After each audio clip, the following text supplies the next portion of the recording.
Hello and welcome to Storyjoy. I'm Michael and I'm joined by my guest today, Anne Joy. Hi everyone, happy to be here. Absolutely.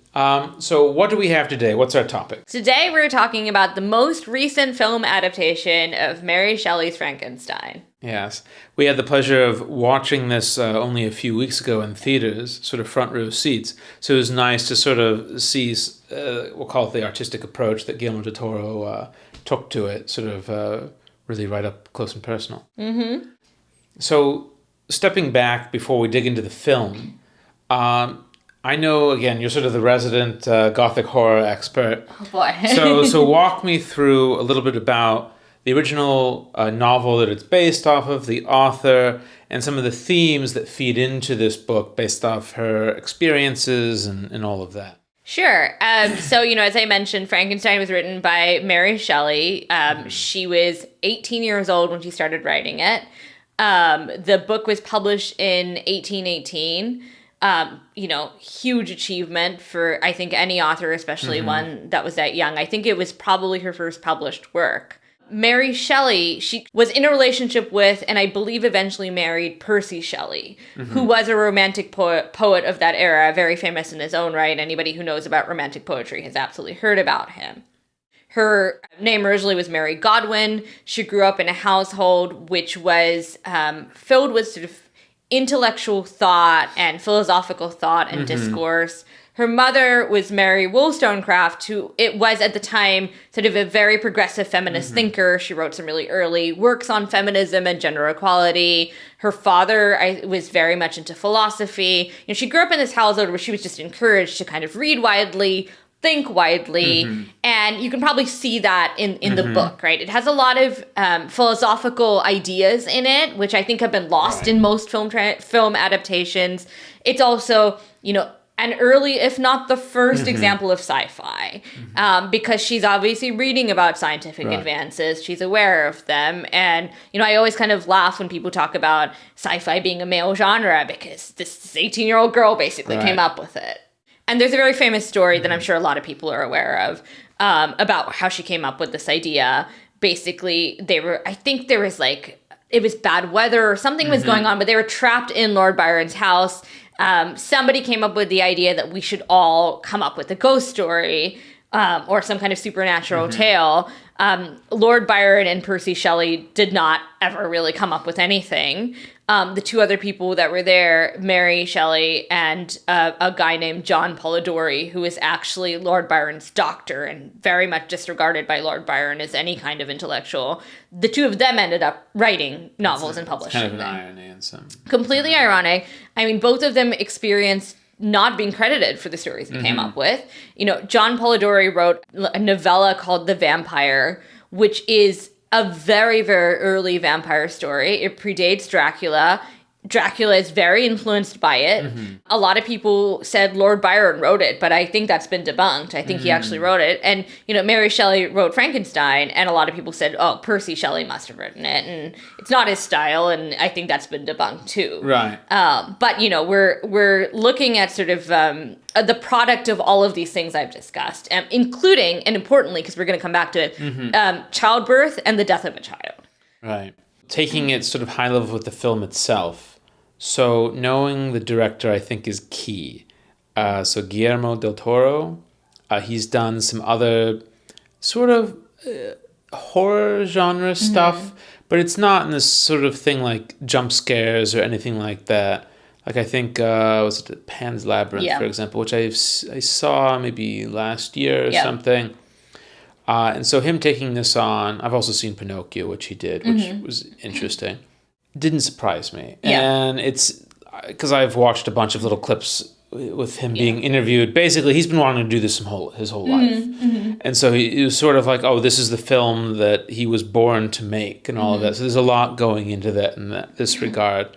And given the type of horror that it is, I'm like, honestly, I was like, yeah, I think now, even before I saw it, even now, I would say, it's like, yeah, it makes a ton of sense that he would direct some sort of adaptation of this story. Yeah. But overall, I guess, how do you think he did? when I found out he was making this movie, it did make perfect sense to me. I've seen Pan's Labyrinth. Yeah. You know, I like that he still does real makeup and real effects. He's not a CGI guy. He's an old school filmmaker. And you can feel it. Yeah, and you can feel it, and I was really excited about it. High level, look, I thought the movie was great. There's a lot of stuff I really like about it. Like, I'm gonna like probably critique it pretty heavily as we discuss, but that's because there's certain aspects that I think merit a discussion. But overall, like, I think this is a very good adaptation. I think we have had to suffer through a lot of really, really inaccurate adaptations that don't follow the source material. And it's one of the reasons why people think Frankenstein is a story that's completely not what the story actually is. I hadn't watched a lot of those, but I'm aware of sort of the pop culture things that were made. And I remember when I read the book, I was just like, man, I've been like sleeping on this. Yeah. Because I was like, oh, it's going to be this sort of mediocre horror thing. Right, and it's not that at all. And I was like, oh no, this is amazing. Plus, I love the writing style of that era. Yeah. The word choices, the grammar, strength and structure, all that sort of stuff. It is a little bit more laborious as a reader, but I enjoy it, sort of from an artistic, emotional perspective. His film is good. I think I'll definitely say it's good. Obviously, it comes with, caveats. It's not an unalloyed good. And as you said, the fact that he focuses on using physical versus special effects is huge. Yeah. One that I saw discussed was, the book's been out and everyone knows on some level there's a ship involved, right? Yes. And so the scenes involving the ship, that's a real thing they built. Oh, wow. Yeah. Right? Now, there is some CGI in there, but it's more for the backdrop. But the thing that we see, that's real wood, like all that sort of stuff, and you feel it. It has more texture, if you can say that for a film, and you sense it. And I think there's some great work in that. He used CGI where he needed to, where it's just like, this is just really the best solution due to limitations. And for everything else, he's like, no, we're going to make it real. What about casting? Well, I was just going to make a comment that actually applies to both what you were just saying and casting. Jacob Elordi, who I think is very much known for being a heartthrob. I think he got his start in Euphoria as the heartthrob. He's in Saltburn. He's going to be Heathcliff in Wuthering Heights that's coming out. He's a good-looking young guy, right? What a phenomenal job of acting. He plays Frankenstein's monster. And the reason why it links to what you were just saying is, not only do they not CGI him, they don't even do motion capture. He sat in the makeup chair for 11 hours before filming. So I don't know when this guy slept, right? And he's just phenomenal. He's absolutely not who I would think of for this role. I don't know who I would have thought of. Yeah. Probably somebody who has done like someone like Andy Serkis or someone who does this kind of thing. He's imagining Andy Serkis as the creature. That struggle as good as he is. I don't know who I would have imagined. I would not have imagined kind of like the hot young thing of today. But he is phenomenal job of acting, and it's no mean feat to do it in makeup. Right. Like he's in a fair bit of prosthetics and all that sort of stuff, but it's all physically there. Yeah, he does a lot of acting with his eyes and some facial expression. The whole thing. Yeah. I didn't know who this actor was. I still barely know, and I only know what he looks like because I've seen the interviews that have popped up. Instagram knows what I've been watching recently. Yeah. So it's like, more of this. Right. I have to say, wow, the makeup transforms him.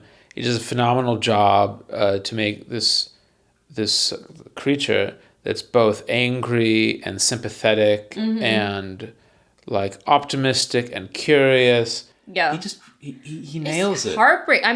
Some of his work is heartbreaking. He. And I almost feel like as an actor, he probably was like, I need to not be good looking in a role because it's a distraction from whether I can. It's like, I got you. Phil. Yeah, right, exactly. It's a distraction from the fact that I can act. It's funny because you often see actresses do this. You saw Charlize Theron do this for Monster, right? I think it's called Monster. I can't remember what it's called. The movie where she plays Eileen Wuornos, the serial killer.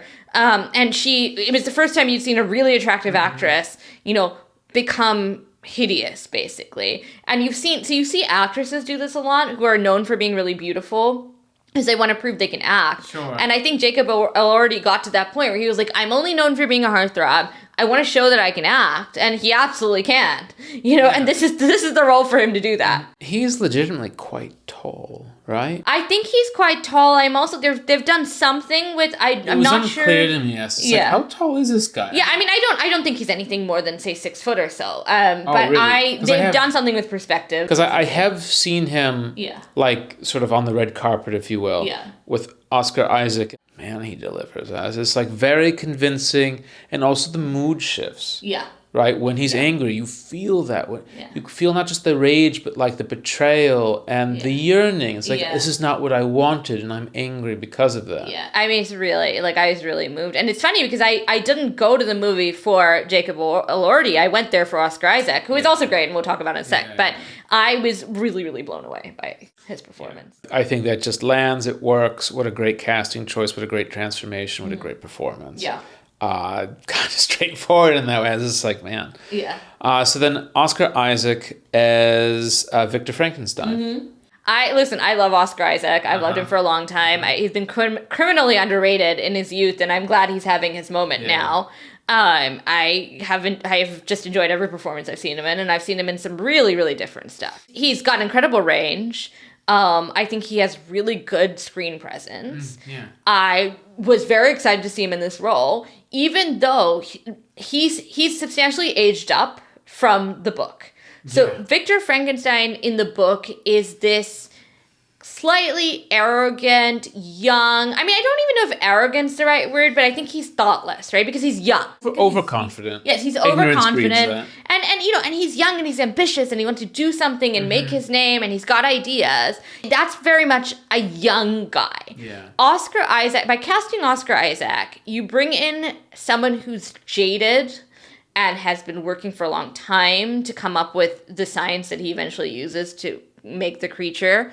And it's actually a darker take on the character, I think, because he's a tired and jaded person by the time we really meet him. It's not clear how old he's supposed to be, but I imagine it's at least late 30s. Yeah, I think he's supposed to be well into his 40s. Obviously, he looked, no disrespect, he looks like he's in his 40s or something like that. Yeah. But then he's got his brother and all that. Yeah. I think this is where these are the changes where we start to be like, So I think Oscar Isaac is a great casting choice in general. Yeah. And again, and I'm going to keep saying this because I always watched all these clips and little bits of interviews. Yeah. So, Guillermo del Toro was talking about this and they were talking about it together. It's like basically they sat down and kind of shared their childhood stories of, say, their fathers and those relationships and the problems there and how it affected them and all that sort of stuff. So there's a lot of depth to that conversation, a lot of vulnerability and all that. And then that's when Del Toro was like, I think I want you to play it. But then in so casting him, no one will believe it. You say this is a 19-year-old or 21. Right. Like, I'm sorry, it's just like, again, no disrespect towards Oscar Isaac. But so it's like, then you've got to age him up.